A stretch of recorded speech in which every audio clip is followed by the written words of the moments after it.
og i det hele taget et hold, som har ryggen mod muren sammen med landstræner Richard Møller Nielsen. Det er absolut ikke den bedste optakt. På sin sædvanlige plads som højre vingbak.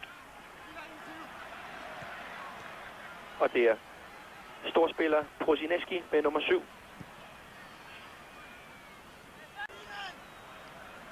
Ja, jugoslaverne er jo et af de hold, der kan noget, som meget få andre hold i verden kan, nemlig at bygge spillet op nede i forsvaret. Jeg kan sige, at vi har faktisk kun Bent Christensen liggende fremme, fordi Flemming er jo en, der bevæger sig meget. Og hvis vi skal vinde den her kamp, ja, så skal vi nok til altså Bjørn Christensen og med nummer 3 Kent Nielsen.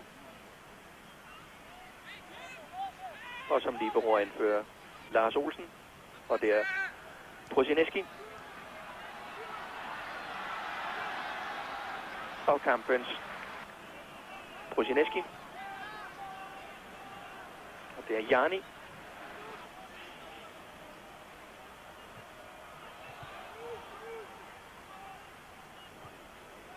Og der er offside. Offside. Og ved siden af sig på den midtbane har han så John Faxen derinde. Ja, han er spydspids og har ikke scoret siden 24. november sidste år. Og det er fortællende nok.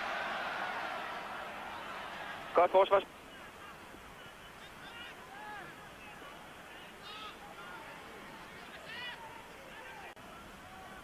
Prosinecki.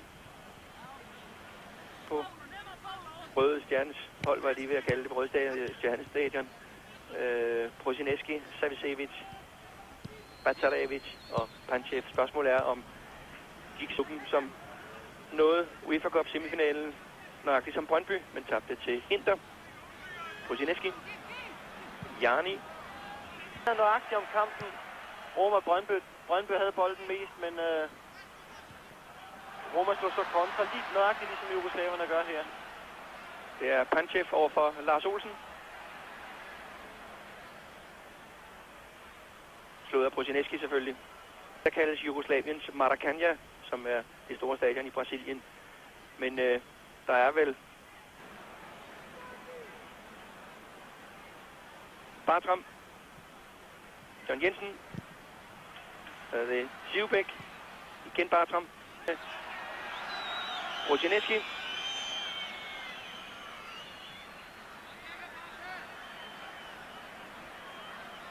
Ja, det er hvad vi har brug for det her. Det var et forsøg med hjertet. Og nu Tomislav Ivkovic.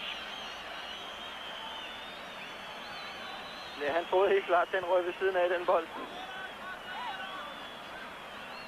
Og det har straks medført 4 kampe, 8 point. Prosinecki, der var skadet. Og efter 10 minutter spil udgik også topscorer Panchev.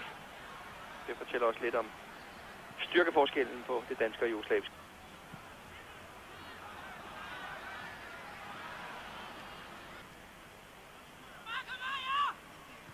Og der kommer John Jensen over for Prosinecki. Christoph det helt over i højre siden.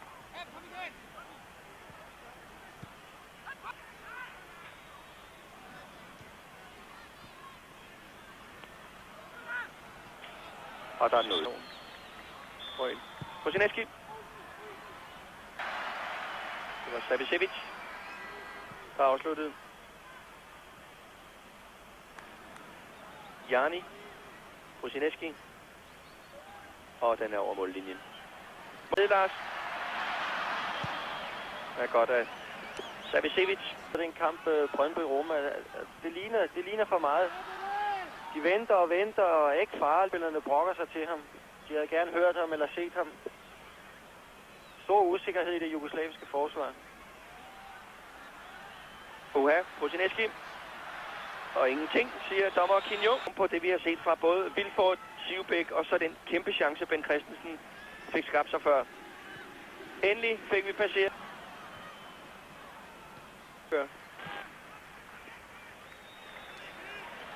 Ja, det skulle vi jo, når selv spillerne sagde, at de frygtede det. Næste der, det er Lars Olsen og Vilfort.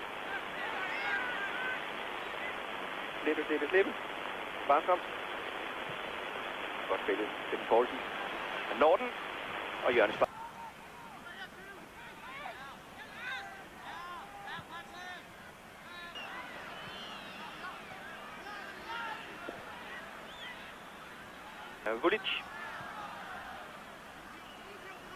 Rasmussen. Og så altså 19-årige Peter Møller fra OB. Schmeichel bokset ud igen. Og en så lynende farlig spiller som Panchev har vi ikke set noget til. Det er han. Og Sivbæk og Prosineski. Jarni. Og den er meget, meget langt, Peter Schmeichel. Det er du også. 1.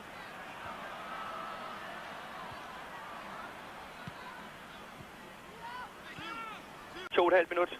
Hvad sker der af første halvleg?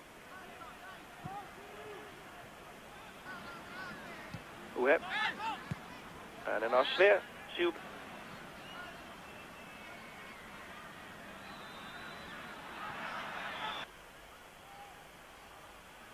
Men det er ingen tvivl om, at de er nødt til at spille mere offensivt, de jugoslaviske spillere, og det kan give os flere kontrachancer.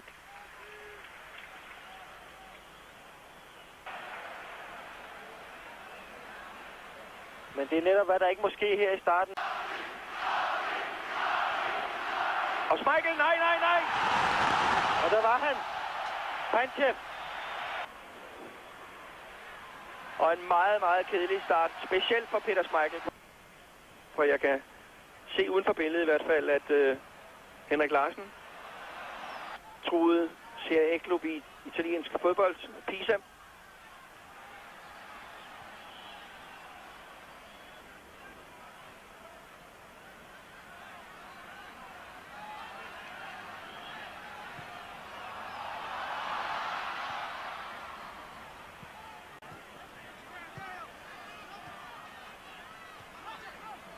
Prosineski og John Jensen. Jeg synes, det var en forfærdig bold. Ben Christensen var det.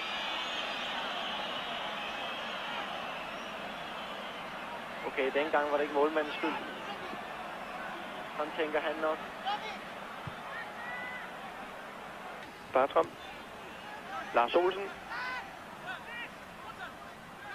Og Lars Olsen, den skulle have haft en rigtig rundskæve helt over til højre. Prosineski. Bjørn Christensen. Ja, det er farligt spil i øjeblikket, danskerne laver. Jeg synes også, Lars Olsen ligger rigeligt højt oppe.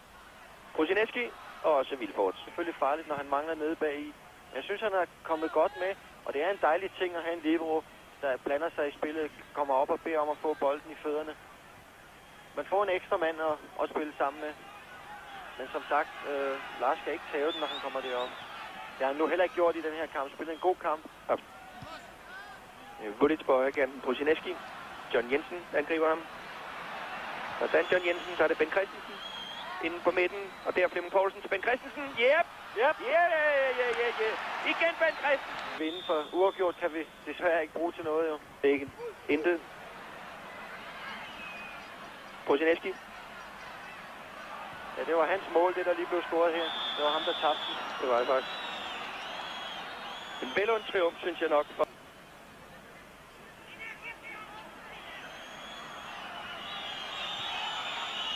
Jeg er usikker.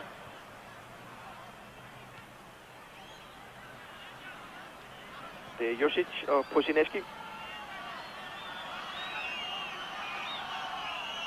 Det er leder efter en fri mand, og det bliver ikke til noget. Godt, Vilfort. Samlet rangliste fra landsholdsmålmænd. Nummer 1 er Svend Jensen, som stod for B93 i slutningen af 20'erne og begyndelsen af 30'erne og har spillet 41 landskampe.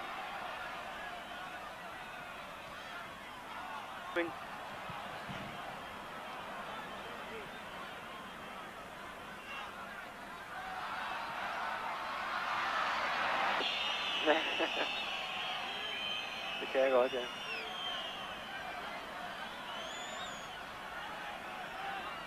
En utrolig bevægelse midtbanen har.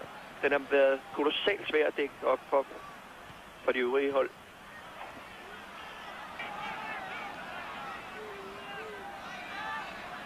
Meget sjovt at tænke på, at før kampen i går og i dag stadion i 1-1-kampen Bjarne Goldbæk.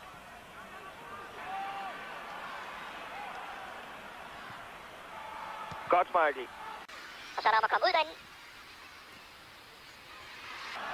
Spasic. Og igen Prozineski.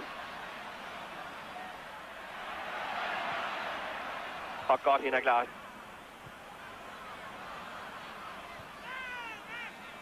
Vilfort. Henrik Larsen. Jeg tror, det var jugoslaverne i det hvide. Som vi dog kan. Jeg kan også garantere for, at de har det dejligt dernede i spillet. Der er trængsel inden foran Peter Schmeichel, som vi kan se det. Så skal der have den, Peter. Godt nok. Og det synes jeg faktisk, dommer Kinjo skulle have også.